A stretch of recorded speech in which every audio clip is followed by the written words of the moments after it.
All you Greg Crips was up there popping it for Big U. Y'all was riding down for Big U. My son got killed. Nigga, why you niggas ain't sliding, bro? When they raided my houses and my property, they was asking about whack. Whack, loose cannon, 600, and this internet stuff. All of y'all foul.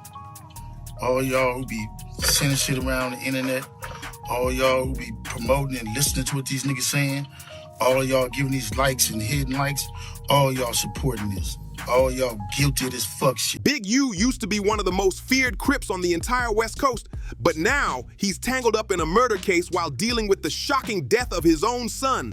Rumors are spinning wild, saying Big U might have had something to do with his son's death. The story gets even darker, and today we're breaking down exactly what went down. On Halloween night 2025, Big U's son Jabari, known in the streets as Baby U, was found shot dead near the corner of 69th and Fig in South LA. Sources say Baby U had just stopped by a smoke shop in the area before walking up to someone's car.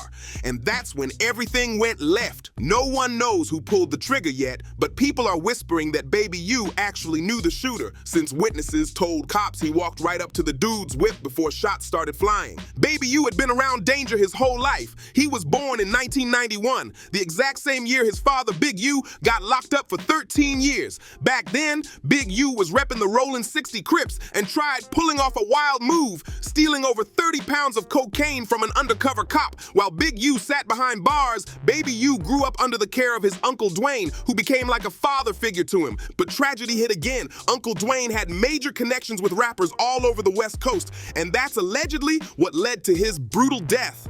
When Baby U was just 7, Dwayne was outside a recording studio while Snoop Dogg's homie, Corrupt, was inside the booth. Out of nowhere, a car pulled up and started spraying bullets. Dwayne was hit multiple times and died right there at the scene. What a heartbreaking cycle of violence. UI had dreams of making it big. He played football, stayed in school, but the streets kept calling his name. Even though he showed real talent on the field at Crenshaw High, he started slipping into that street life. People at school knew him as J Bars, but back then he wasn't chasing rap seriously. He was just trying to survive. Everything changed after he got locked up. Behind those bars, Huey started writing nonstop, turning his pain into lyrics. When he finally got out, he jumped straight into the booth and reinvented himself as Huey Popcorn. He even linked up with big names like Sean Kingston and Chris Brown, working on major tracks. Big U's name protected Jabari.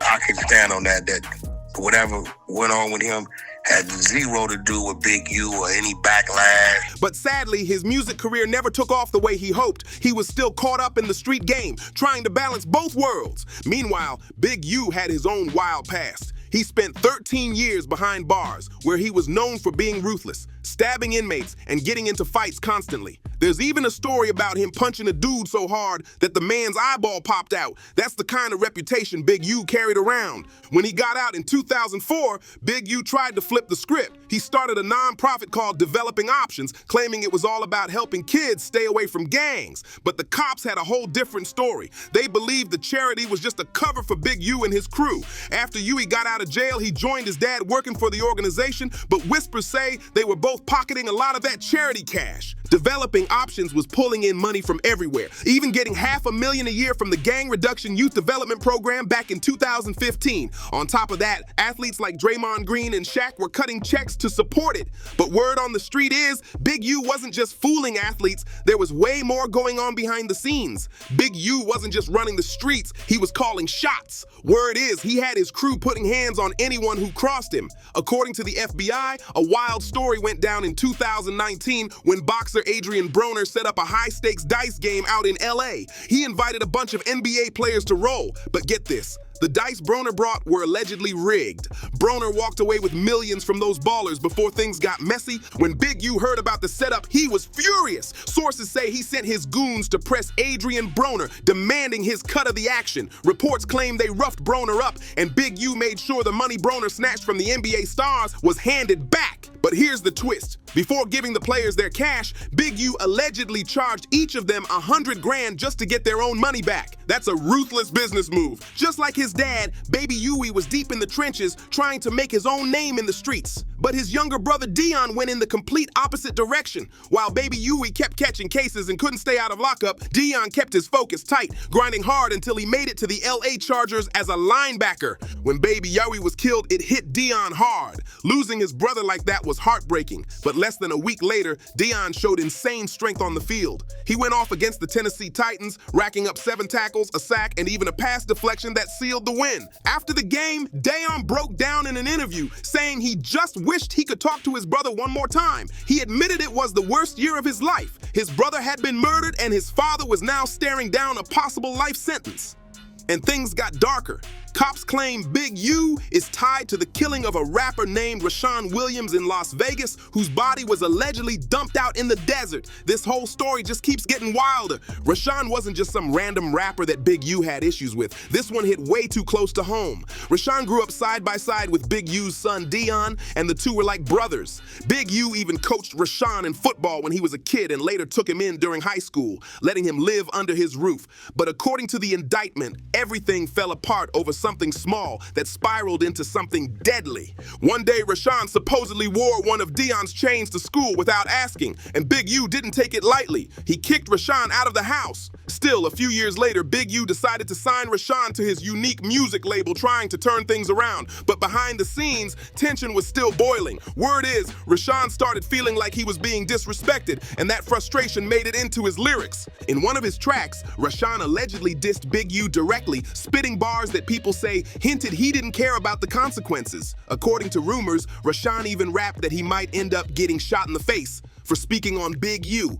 And shockingly, 5 days later, that's exactly what happened. Reports say Big U's label flew Rashan out to Las Vegas to record some new songs and stay focused on his career. He was supposed to hit the studio every day, but when he skipped a session, Big U got furious. So Big U and his associate Sylvester Robinson allegedly drove out to Vegas to confront him. What went down next is still a mystery, but police believe the situation turned deadly. Investigators claim Big U took Rashan out to the desert, shot him in the face, and left his body in a ditch. The night of the murder, Big U and Rashan were last seen leaving the studio together in Big U's car, and just hours later, Big U allegedly came back to the studio trying to erase the security footage. This story is straight out of a movie.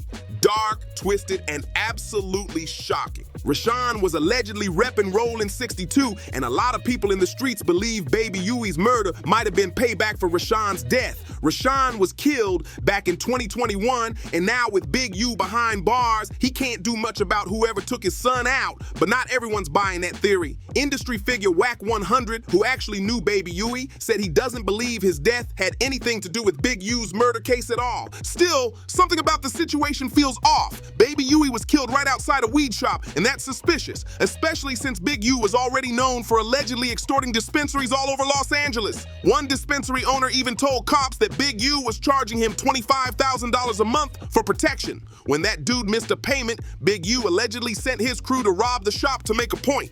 After that, things got even shadier. That same dispensary owner supposedly helped Big U set up other weed shop robberies around the city.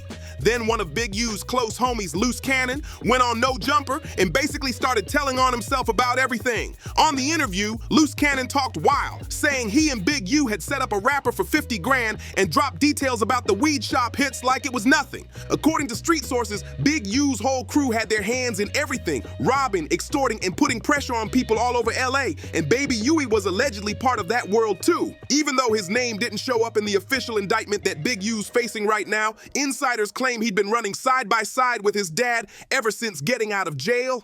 It's a cold cycle. Power, money, revenge, and loyalty all tangled up in one chaotic mess. The deeper this story goes, the darker it gets. Now that Big U is sitting behind bars, the streets of LA feel tense, like everybody's waiting for what's coming next. His empire is crumbling from the inside, and people who used to move with him are starting to talk. Rumors say a few of his closest homies have already flipped, giving the feds everything they need to keep Big U locked up for life. And what's wild is, some of them are claiming Big U ran a full-blown street operation disguised as community work. The Developing Options charity that was supposed to help the youth is now under a microscope. Investigators found missing money, fake contracts, and ghost employees who were allegedly just homies on payroll. Cops say the organization was being used to launder cash from robberies, extortion, and protection schemes that ran deep across South LA.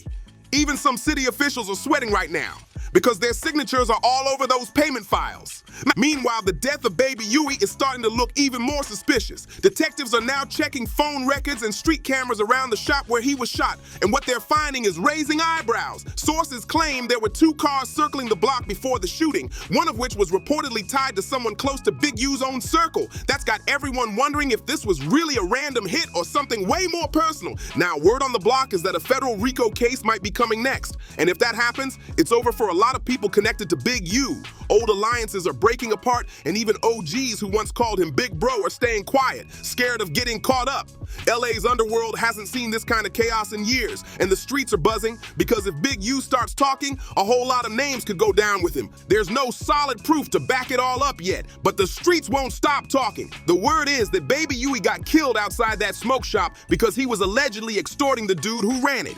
Big U was known for putting heavy pressure on people when he was free, and a lot of them were too scared to strike back. But some whispers say Baby Huey pressed the wrong crew, and that move might have cost him his life. Others believe this hit could have been revenge for Nipsey Hussle's death. Many people still think Big U had some kind of hand in what happened to Nip, even though the feds already locked up Eric Holder for pulling the trigger. Now, rumors say the feds might reopen the investigation, trying to dig deeper into who might have really been pulling strings behind the scenes. The connection between Big U, Nipsey, and Rashan Williams makes the whole thing even crazier. After all, Big U allegedly killed Rashan out in the Mojave Desert, and years before that, Nipsey dropped his track Victory Lap, where he rapped, "You got an L but got an E for effort. Stretched him, dropped him off, left him in the Mojave Desert." That line has people wondering if Nip was subtly calling out something dark that most folks didn't see coming. As for Baby Huey's killer, nobody's been caught yet. Another Rolling 60s member known as 600 even called out Big U's homies for not sliding for Baby Huey, stirring up more tension inside their own circle. 600 and Big U already had bad blood before Big U turned himself in, and before that, Big U went online calling out 600 Loose Cannon and Whack 100, saying they were spreading lies that helped bring charges down on him.